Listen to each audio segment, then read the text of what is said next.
बच्चों, मेरा नाम है स्नेहा एंड आज हम एक नई सीरीज़ स्टार्ट कर रहे हैं जो है इकोनॉमिक्स से रिलेटेड। ये 11th एंड 12th बाद में ग्रेजुएशन एंड मास्टर में भी बहुत ज़्यादा यूज़फुल है।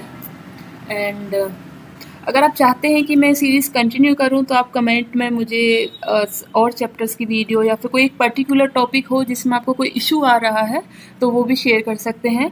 बेसिकली ये सीरीज़ मैंने इसलिए स्टार्ट की है क्योंकि सीबीएसई है चाहे आईसीएसई बोर्ड है, तो बच्चे जब फर्स्ट टाइम इकोनॉमिक्स लेते हैं 11th क्लास में तो उनको बेसिक क्लियर होना बहुत ज़रूरी है, क्योंकि आगे तक हम एडवांस पढ़ेंगे आगे जाकर, लेकिन अगर स्टार्टिंग अगर बेसिक्स कहीं ना कहीं शुरू करना है, कहीं ना कहीं समझना है बेसिक्स को, तो आप 11th से ही स्टार्टिंग होती है।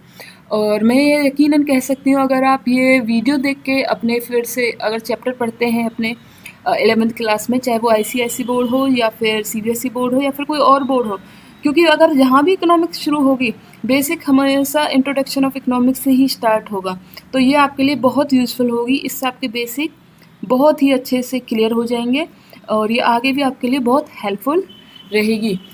अगर आपको बच्चों ये वीडियो पसंद आए तो आप लाइक कर सकते हैं एंड सब्सक्राइब कर सकते हैं, ताकि मैं टाइम टू टाइम इकोनॉमिक्स से related topic wise chapter wise आपके लिए वीडियो लाती रहूँ, जिससे कि आपको फर्स्ट टाइम आप इकोनॉमिक्स ले रहे हैं तो आपको कोई इशू नहीं आए। और जिसने भी ले रखी है इकोनॉमिक्स आगे भी, तो कभी भी किसी को बेसिक समझना हो तो आप मेरे चैनल्स के थ्रू इकोनॉमिक्स की वीडियो देख सकते हैं और यहाँ से अपने बेसिक क्लियर कर सकते हैं। मैं पीडीएफ का लिंक आपको डिस्क्रिप्शन बॉक्स में दे दूँगी, आप चाहें तो वहाँ जाके पीडीएफ से पढ़ सकते हैं, डाउनलोड कर सकते हैं। एंड वहाँ पे मैंने और भी वीडियोस दी हैं, तो उसके थ्रू आप अदर वीडियोस को भी देख सकते हैं। तो गाइस चलिए शुरू करते हैं। Chapter 1 introduction of economics. सबसे पहले इकोनॉमिक्स पे अंडरस्टैंड करने से पहले हमें पता होना चाहिए व्हाट इज़ इकोनॉमी। इकोनॉमी क्या है? It is a system which provides people the mean to work and earn a living. Guys ये सारी इकोनॉमी के अंदर आता है सारे सिस्टम, जिसमें हम काम करते हैं, अपने लाइवलीहुड के लिए कुछ कमाते हैं जीने के लिए, चाहे वो एक किसान हो, चाहे वो डॉक्टर हो, चाहे कोई आईटी वर्कर हो, कोई भी हो, जो भी हम काम करते हैं एक सिस्टम में, तो ये सारे हम नॉर्मली ज़िंदगी जीने के लिए करते हैं, लाइवलीहुड के लिए कुछ कमाते हैं ताकि 2 टाइम हम खाना खा सकें। तो इसके लिए ये एक सिस्टम है जो लोगों को काम देता है, जिसके थ्रू हम कमाते हैं, जिसके थ्रू हम कमाने के बाद खाते हैं। तो ये सारा सिस्टम किस में आता है? ये एक इकोनॉमी के अंदर आता है। ठीक है गाइस, इकोनॉमी के लिए सबसे इम्पोर्टेंट क्या होते हैं? ये 3 पिलर है। सबसे पहले production, consumption and third is capital formation. Production क्या होता है? जब हम किसी भी गुड्स का प्रोडक्शन करते हैं, वो सबसे फर्स्ट स्टेप होता है इकोनॉमी का। उसके बाद जो कंज्यूमर उससे यूज़ करते हैं, फिर उसका कंजप्शन करते हैं, एंड द थर्ड स्टेप जब कंजप्शन करते हैं तो इससे कैपिटल फॉर्मेशन होती है। लाइक कंज्यूमर कोई गुड परचेज करता है, उसको उसके लिए रिटर्न में कुछ पैसे देने होते हैं, वो उसके जो प्रोडक्शन करता है उसके पास जाते हैं। इस तरह हमारी कैपिटल फॉर्मेशन होती है कंज्यूमर से प्रोड्यूसर तक। ये बेसिक 3 पिलर हैं, इकोनॉमी के सबसे स्ट्रॉन्ग पिलर हैं, जिसके ऊपर सारी इकोनॉमी कहीं ना कहीं डिपेंड है। और इन्हीं 3 चीज़ों के ऊपर हम मेन स्टडी करेंगे कि ये क्या रोल प्ले करते हैं एक इकोनॉमी में। अगली स्लाइड पे देखेंगे बच्चे आप कि वाई स्टडी इकोनॉमिक्स। हम स्टडी क्यों करें इकोनॉमिक्स की? The main reason for study of economics can be simplified to a single word, that is scarcity. हम इकोनॉमिक्स की स्टडी इसलिए करते हैं क्योंकि जो हमारे पास रिसोर्सेज हैं वो लिमिटेड है, लेकिन जो ह्यूमन्स वांट्स एंड नीड्स है वो अनलिमिटेड है। तो इसमें बैलेंस करने के लिए है, क्योंकि हम सबसे पहले रिसोर्स का पढ़ते हैं कि इसमें स्कार्सिटी है, तो इनको कैसे बैलेंस करें अपनी अनलिमिटेड वांट्स एंड नीड्स के साथ। तो इसके लिए ज़रूरी है कि हम इकोनॉमिक्स पढ़ें, उसकी थ्योरीज पढ़ें, उसके जो पीछे जितने भी फंडे हैं वो पढ़ें, ताकि हम इस चीज़ को, इस कंसेप्ट को समझ पाएँ। तो इसके लिए हम इकोनॉमिक्स पढ़ते हैं। ये ऐसा नहीं है कि बच्चों आपको अगर कोई बिजनेस करना है या फिर जॉब प्रोफाइल से ज़रूरी है, ये आपकी बेसिक नॉलेज के लिए भी बहुत ज़रूरी है। अगर आपको फ्यूचर में कभी भी इकोनॉमिक्स से रिलेटेड आपको कोई भी बिजनेस सेलेक्ट नहीं करना है या फिर कोई जॉब सेलेक्ट नहीं करनी है, तो मैं सजेस्ट करूँगी तब भी आप अगर एडिशनल में भी इकोनॉमिक्स लें, तो ये आपको जो कुछ बेसिक चीज़ें हैं ज़िंदगी की वो समझने के लिए बहुत ज़रूरी है, जो कि हमें पता होना चाहिए। अगली स्लाइड पे चलते हैं। तो जो सबसे जो मैंने बताया स्कार्सिटी एक सिंगल वर्ड है जो हम रीज़न है स्टडी करने का इकोनॉमिक्स का। तो स्कार्सिटी का मतलब क्या है? So scarcity refer to the limitation of supply in relation to demand for a commodity. Economic is concerned with selection of resource under condition of scarcity. Scarcity refer to the limitation of supply. Like किसी भी goods की supply की scarcity कमी किसके refers में? Demand में। Like कि यहाँ पे आप देख सकते हैं 4 स्पून है, 5 स्पून है, लेकिन टमाटो 1 है। तो लाइक वांट्स और नीड तो इतने लोगों की है, लेकिन रिसोर्स सिर्फ हमारे पास एक है। इसको किस तरह डिवाइड करें, इसको किस तरह से हम सबको सप्लाई कर दें? इसकी डिमांड तो 5 लोगों ने की है, लेकिन हम देख सकते हैं रिसोर्स हमारे पास एक है। तो इसको किस तरह से बैलेंस करना है? इसी तरह हमारे रिसोर्सेज होते हैं इकोनॉमी में। रिसोर्सेज हमारे लिमिटेड है, लेकिन ह्यूमन वांट्स एंड नीड्स हमारी अनलिमिटेड है। इन दोनों के बीच में बैलेंस हम कैसे बिठाएं, किस तरह से इसके बैलेंस को लेके आगे चलें, इसके लिए हम इकोनॉमिक्स की स्टडी करते हैं। सो जो ये लिमिटेशन ऑफ सप्लाई है in relation to demand, this is called scarcity. So next one is resources. So resources क्या है हमारे? स्कार्सिटी तो हमने पढ़ लिया कि रिसोर्सेज लिमिटेड हैं। तो रिसोर्सेज में हम क्या इंक्लूड करते हैं? सबसे पहले जैसे मैंने बताया आपको, मेन पिलर है, जो फर्स्ट पिलर था इकोनॉमी का, वो था प्रोडक्शन। सो प्रोडक्शन के क्या रिसोर्सेज हैं? फैक्टर ऑफ प्रोडक्शन क्या है? सबसे पहले हम ये पढ़ेंगे। इसमें मेन 3 फंक्शन आते हैं। सबसे पहले capital, second one is land, third is labour. So like guys कि कोई एंटरप्रेन्योरशिप है, उसको कोई बिजनेस करना है, सबसे पहले उसे कोई भी बिजनेस हो, खेती हो या फिर कोई वैसा बिजनेस हो, सबसे पहले उसे लैंड चाहिए जिस पे वो बिजनेस करेगा। ये उसका फर्स्ट पिलर है। सेकंड थिंग, उस पर काम करने के लिए लेबर चाहिए। थर्ड थिंग, उस काम को करने के लिए, उस काम में यूज़ करने के लिए उसको कैपिटल चाहिए, क्योंकि अगर पैसा नहीं होगा, लेबर होगा, लैंड नहीं खरीद सकता बिना कैपिटल के। बिना कैपिटल के वो लेबर को नहीं लगा सकता, क्योंकि लेबर को भी उसको पेमेंट करनी होगी। तो इसके लिए ये 3 चीज़ें बहुत ज़रूरी हैं प्रोडक्शन के लिए, तभी एंटरप्रेन्योरशिप पॉसिबल है। अब आते हैं हम नेक्स्ट स्लाइड पे। Economizing of resources refer to making optimum uses of available resources. Like कि हमारी इकोनॉमी में जो भी रिसोर्सेज हैं, जितने भी अवेलेबल रिसोर्सेज हैं, हम उनका मैक्सिमम टू मैक्सिमम यूटिलाइज करें। क्योंकि कुछ कभी ऐसा होता है हमारे पास रिसोर्सेज तो होते हैं, लेकिन हम यूटिलाइज नहीं कर पाते। जैसा आप इस पिक्चर में देख सकते हैं दोस्तों, इस बंदे के पास कैप है धूप से बचने के लिए, सनग्लासेस भी हैं, लेकिन इसको ये इस अपॉर्चुनिटी का पता ही नहीं कि इस कैप को अगर सीधा करके गॉगल्स लगा के धूप से बच सकता है। स्टिल इसने अपना हाथ यूज़ किया है धूप से बचने के लिए।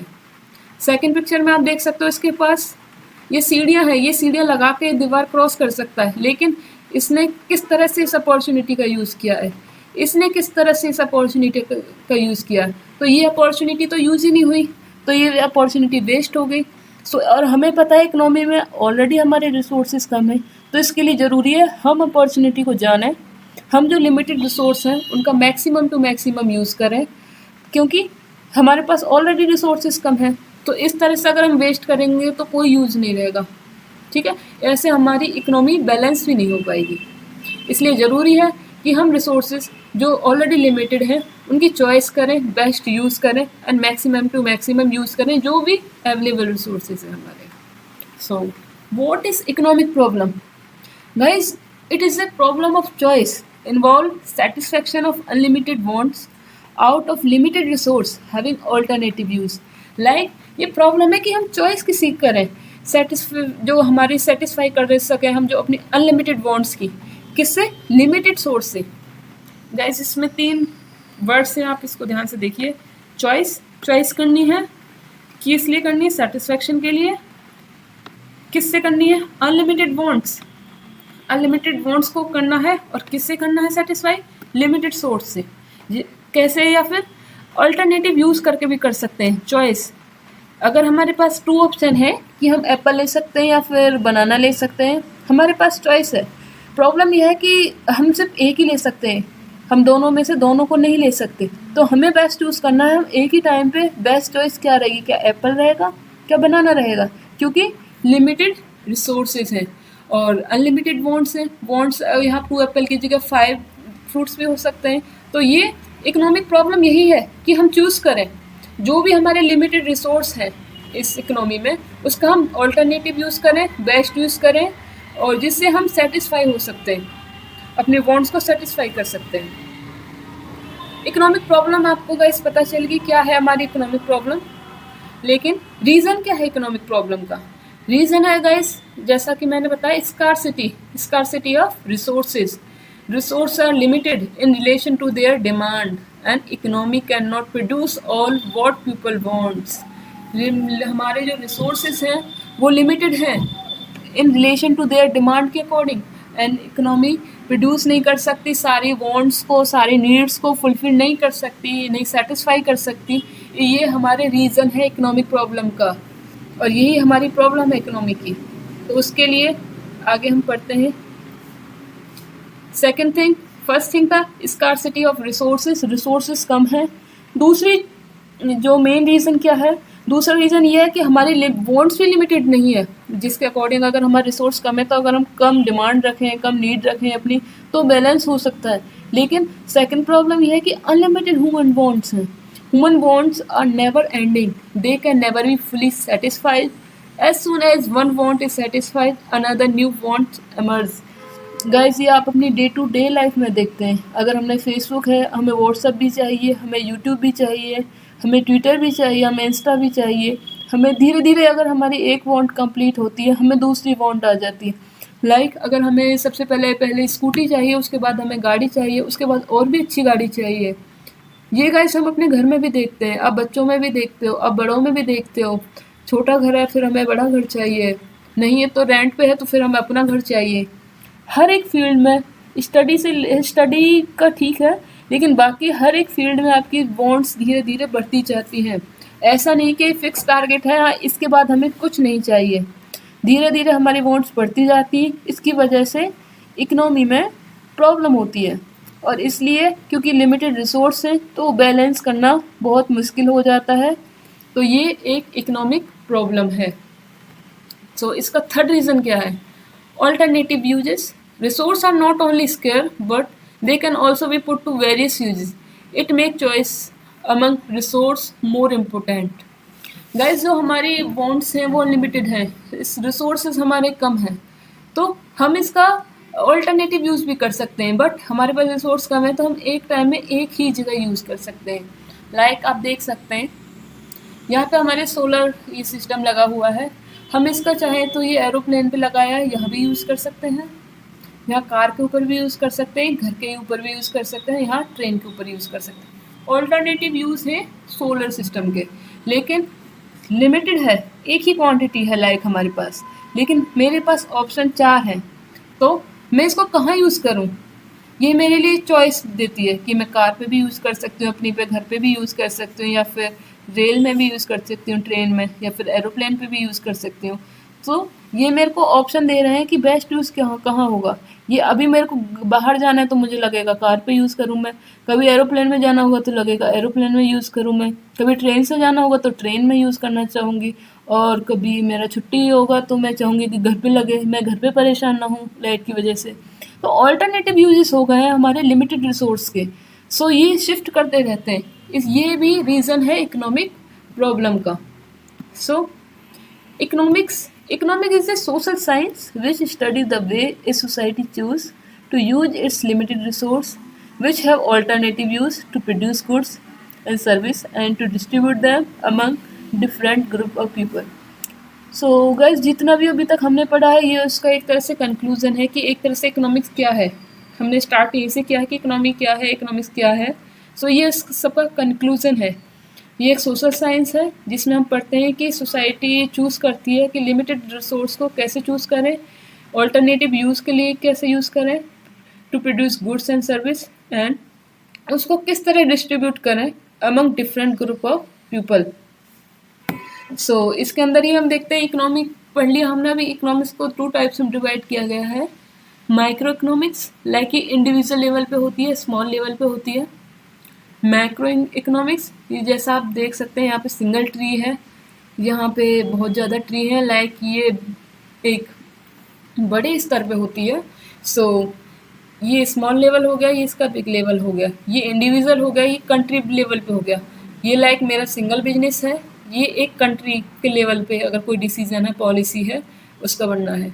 लाइक ये मैंने एक सिंगल पॉलिसी अपनी कंपनी में यूज़ की और ये पॉलिसी गवर्नमेंट ने बना दी या फिर एक कंट्री की पॉलिसी है जो सभी बिजनेस को यूज़ करनी होंगी। ये इनका सिंपल सा डिफरेंस है। अब हम इनका डिटेल डिफरेंस पढ़ेंगे अगली स्लाइड में। So micro economics deal with the behaviour of individual economics, जैसा कि गाइस मैंने बताया था कि इंडिविजुअल लेवल पे हैंडल करता है। Macro economics is the study of the economy as a whole, ये बड़े लेवल पे करता है और स्टडी करता है एज ए होल, बड़े लेवल पे करता है। सो इसमें टूल्स कौन से यूज होते हैं माइक्रो इकोनॉमिक्स में? टूल्स होते हैं डिमांड एंड सप्लाई। इसमें मैक्रो इकोनॉमिक्स में ज़्यादातर चीज़ें एग्रीगेट लेवल पे की जाती हैं, aggregates of demand and aggregates of supply. So macroeconomics का ऑब्जेक्ट क्या है? To determine the price of a commodity और factor of production.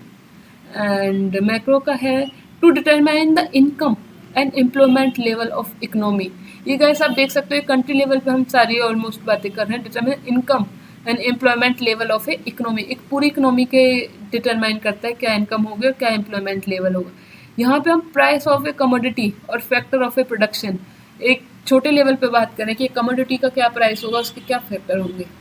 So other name price theory, it is also known as price theory and it is also known as income and employment theory.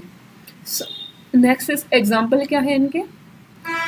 Individual income and individual output, and इनका है national income, national level पे guys, and national output.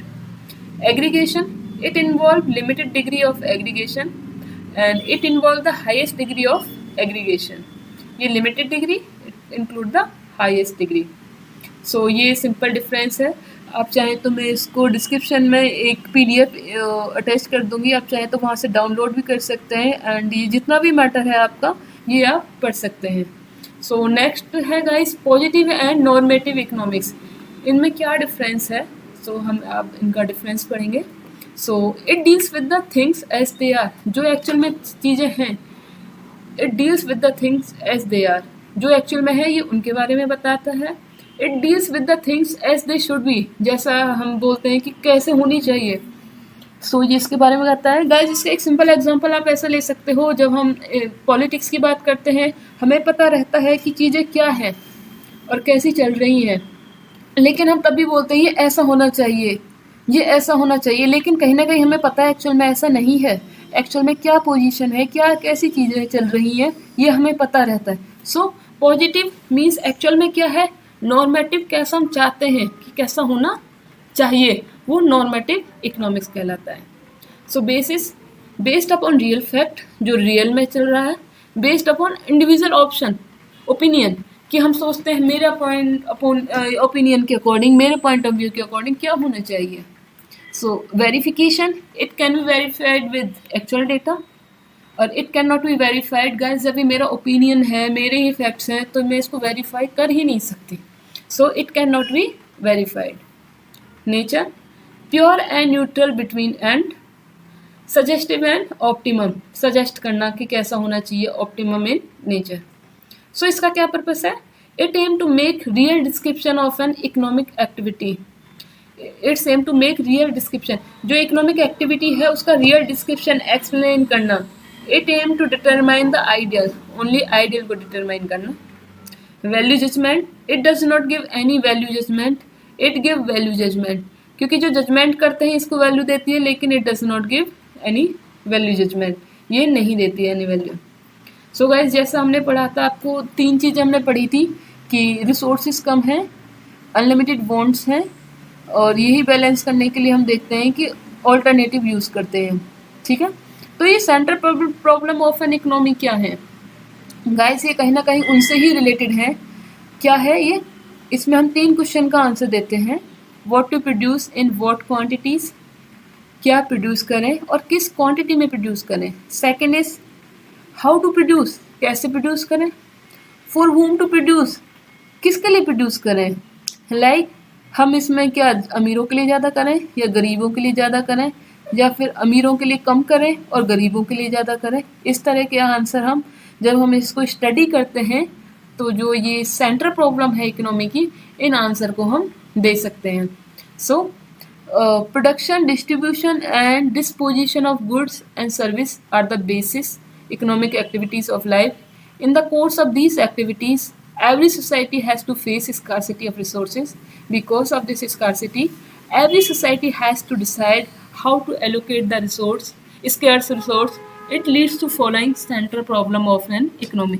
Guys जितना भी अभी तक हमने पढ़ा है सारा सिर्फ वही है, स्कार्सिटी है रिसोर्सेज की, तो हम इसको किस तरह से डिस्ट्रीब्यूट करें, किस तरह से हर किसी को एलोकेट करें रिसोर्सेज को, ये सारा हम central problem of an economy में स्टडी करते हैं। तो इसमें 3 क्वेश्चन हैं। फर्स्ट है व्हाट टू प्रोड्यूस, क्या प्रोड्यूस करें। This problem involves selection of goods and service to be produce and the quantity to be produced of each selected commodity. Like selection of goods, ये produce करें good, ये good produce करें, ये good produce करें, and in which quantity, किस quantity में produce करें, किस क्वांटिटी में ये करें, किस क्वांटिटी में ये करें और किस क्वांटिटी में ये गुड्स करें। सो गाइडिंग प्रिंसिपल है allocate the resources in such a manner which give maximum aggregate satisfaction. Means कि रिसोर्सेज को एलोकेट करो, इसकी कितनी क्वांटिटी हो, ये बेस्ट जो कॉम्बिनेशन हो इसका, इस सेकंड गुड्स का एंड थर्ड गुड्स का, इनका इस तरह से हम कॉम्बिनेशन रखें कि इन दी एंड एग्रीगेट सेटिस्फेक्शन जो हो वो मैक्सिमम हो, ना कोई गुड्स ज़्यादा हो, नीड जितनी उसकी नीड्स है ना उससे कम हो, जिससे in the end maximum satisfaction, aggregate satisfaction हो। तो ये हमारी क्वांटिटी डिसाइड होती है। So first of all selection of goods and second is quantity of goods to be produced. So second question था गाइज हमारा हाउ टू प्रोड्यूस, किस तरह से प्रोड्यूस करें हम। So this problem refer to the selection of technique to be used for the production of goods and service. Generally, technique are classified as LIT and CIT. Combine FOP in such a manner so that maximum output is produced at minimum cost using least possible scarce resources. Guys, इसमें हम 2 चीज़ें पढ़ते हैं कि selection of techniques, machinery या फिर labour, हमें labour से कॉस्ट कम आती है या मशीनरी से कम आती है, हमारा मशीनरी से फास्ट काम होता है या लेबर से कम फास्ट काम होता है। इन दोनों का हम पहले रिजल्ट देखते हैं, फिर कॉम्बिनेशन देखते हैं कि किस कॉम्बिनेशन में करें, काम भी जल्दी हो, यहाँ से हो, कॉस्ट भी हमें कम करनी है तो कॉस्ट यहाँ से कम होगी। तो इनका किस कॉम्बिनेशन में हम यूज़ करें, हाउ टू प्रोड्यूस, किस तरह से गुड्स को प्रोड्यूस करें कि दोनों सिलेक्शन ऑफ टेक्निक्स का यूज़ करके हम बेस्ट कॉम्बिनेशन निकालें, जिससे बेस्ट मिनिमम कॉस्ट पे, मिनिमम कॉस्ट ज़्यादातर यहाँ से आती है क्योंकि लेबर हमारी सस्ती होती है, मशीनरी हमारी कॉस्टली होती है। तो इस तरह से, लेकिन यहाँ पे काम धीरे होगा, यहाँ पे काम फास्ट होगा। सो किस तरह से हम इनका कॉम्बिनेशन यूज़ करें कि हमारी कॉस्ट भी मिनिमम हो और पॉसिबल जो स्केयर रिसोर्सेज हैं उनका मैक्सिमम आउटपुट निकाल पाएँ हम। सो इन दोनों का हम कॉम्बिनेशन का एक फिगर बनाते हैं, उससे हम चेक करते हैं किस तरह से हम इनका बेस्ट यूज़ कर सकते हैं। सो हमारा थर्ड क्वेश्चन था guys for whom to produce, किसके लिए प्रोड्यूस करें, क्या हम रिच पीपल के लिए करें या फिर हम लेस पीपल लाइक जो पुअर पीपल है उसके लिए करें। सो ये थर्ड प्रॉब्लम है, इसमें हम selection of category of people करते हैं। So this problem refer to selection of category of people who will ultimately consume the goods, whether to produce goods for more people and less rich और more rich and less people. Like ensure the urgent want of each productive factor are fulfilled to maximum possible event.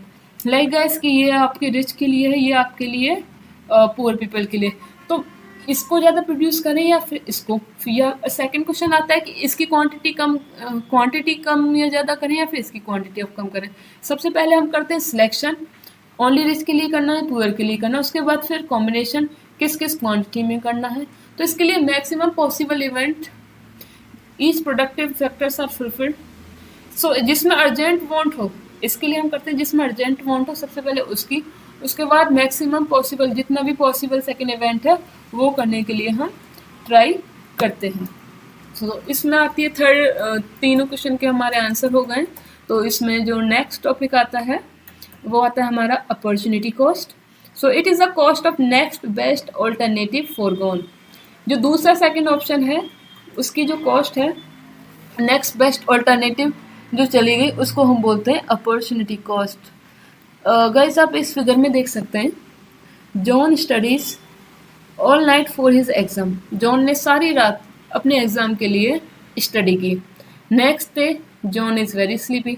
Opportunity cost क्या है इसमें? Good night sleep. जो उसने रात को study करके अपनी गुड नाइट स्लीप को फोरगोन किया है, जाने दिया है, ये उसकी अपॉर्चुनिटी कॉस्ट है। सो ये एक सेकंड एग्जांपल है।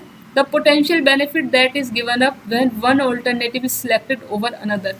जब एक चीज़ को दूसरे के ऊपर चूज किया जाता है और जिसको नहीं किया जाता वो रहता है आपका next best alternative, that is opportunity cost.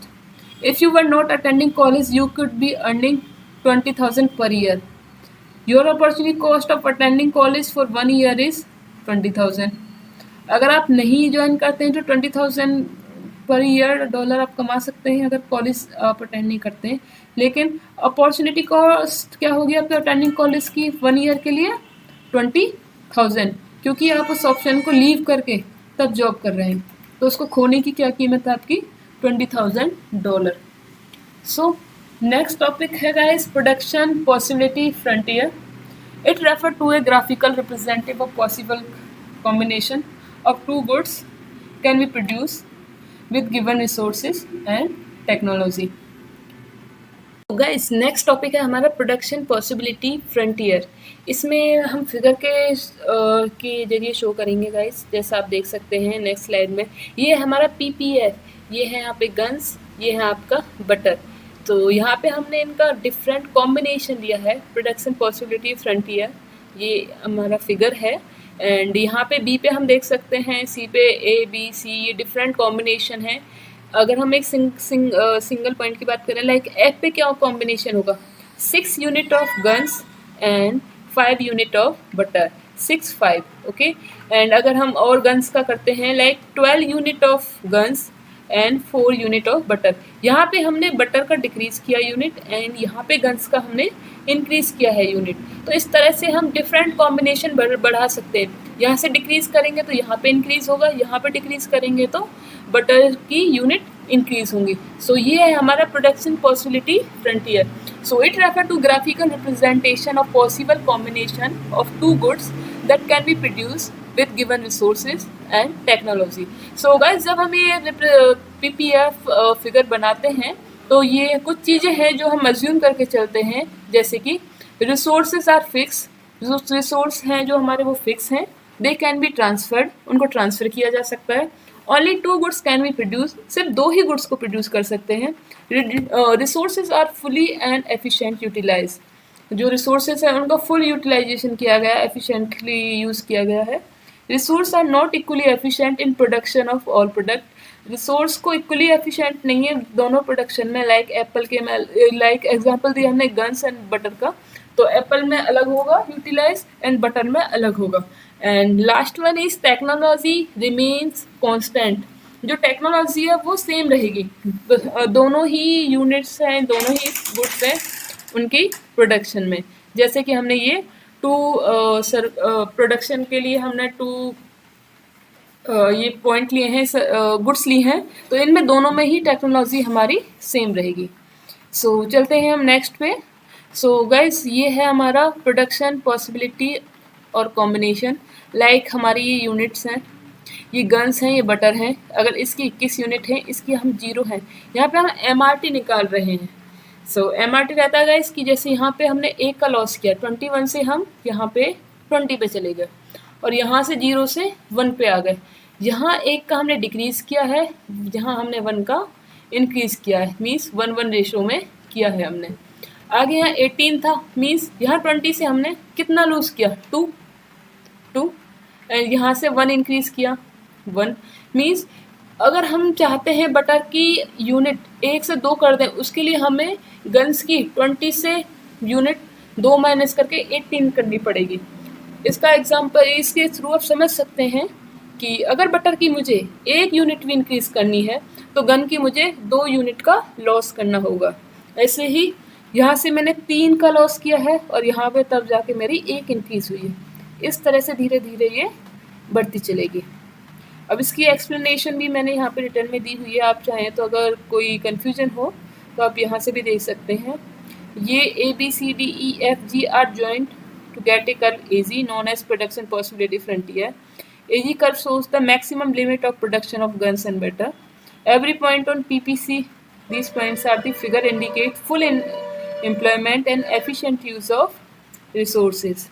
So guys, इसमें next आता है हमारा marginal opportunity cost. इसको guys हम शॉर्ट में MOC भी बोलते हैं. So MOC refer to the number of unit of a commodity sacrificed to gain one additional unit of another commodity. In case of PPC, MOC is always increasing.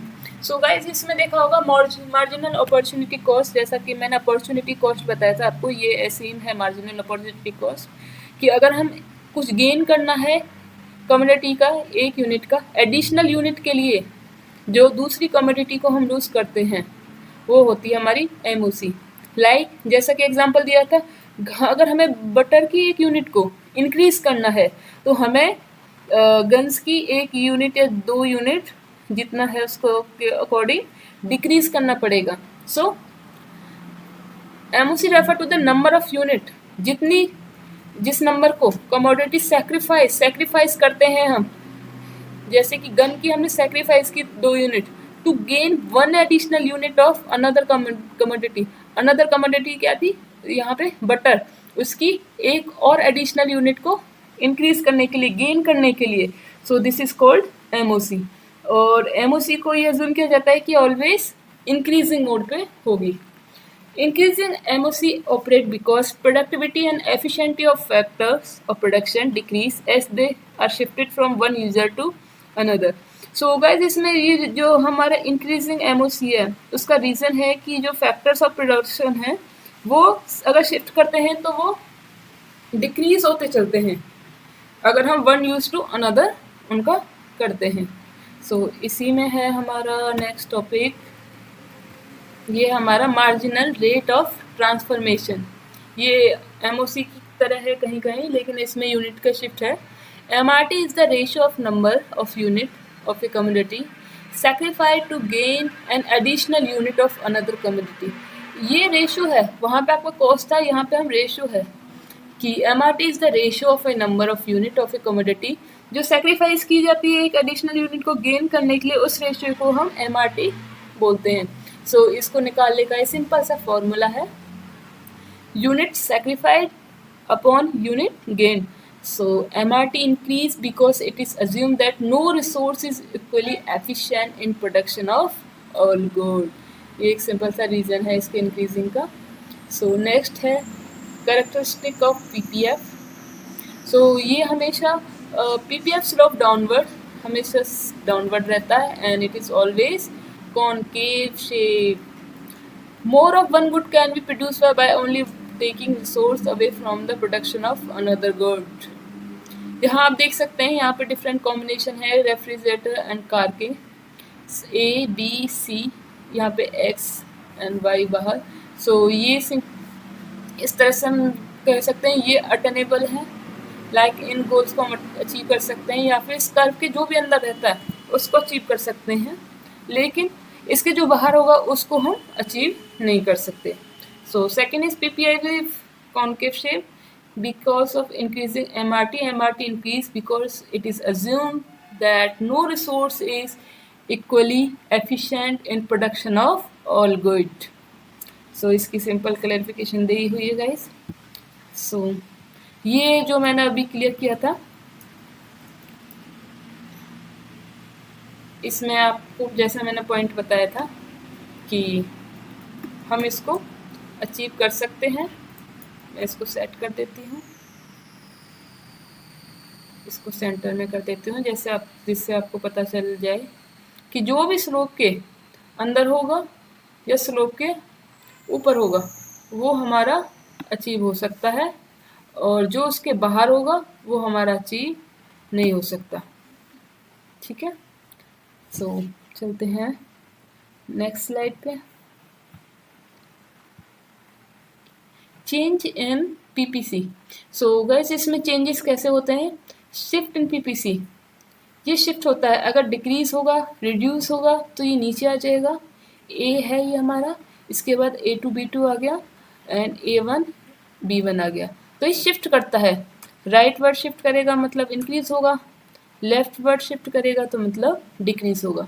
ये जब हमारी दोनों ही goods increase या decrease हो रही हैं। इसमें क्या है कि अगर हमारी एक ही फैक्टर पर इफेक्ट पड़ रहा है, लाइक हमने यहाँ पे improvement in technology of good x, यहाँ पे बी ले लिया, तो यहाँ पे अगर शिफ्ट करके यहाँ Q से Q1 इंक्रीज हो रही है तो यहाँ पे इस तरह शिफ्ट होगा। एंड यहाँ पे improvement of technology of good by, यहाँ पे हम इसके थ्रू यहाँ से यहाँ इंक्रीज करके शो करेंगे।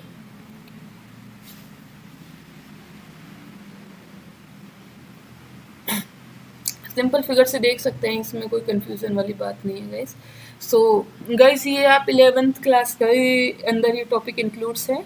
आप चाहे CBSE से हैं या फिर ICSE बोर्ड से हैं, आप इसको बेसिक्स को क्लियर कर सकते हैं इससे। एंड मैं वेब लिंक दे दूंगी, आप इसके थ्रू आप पढ़ भी सकते हैं वहाँ से। एंड अदर टॉपिक्स भी डाले हुए हैं मैंने, आप वहाँ से बाकी चीज़ों की जानकारी भी ले सकते हैं। सो गाइस थैंक यू, जल्द ही मिलते हैं नेक्स्ट क्लास में, तब तक के लिए गुड नाइट।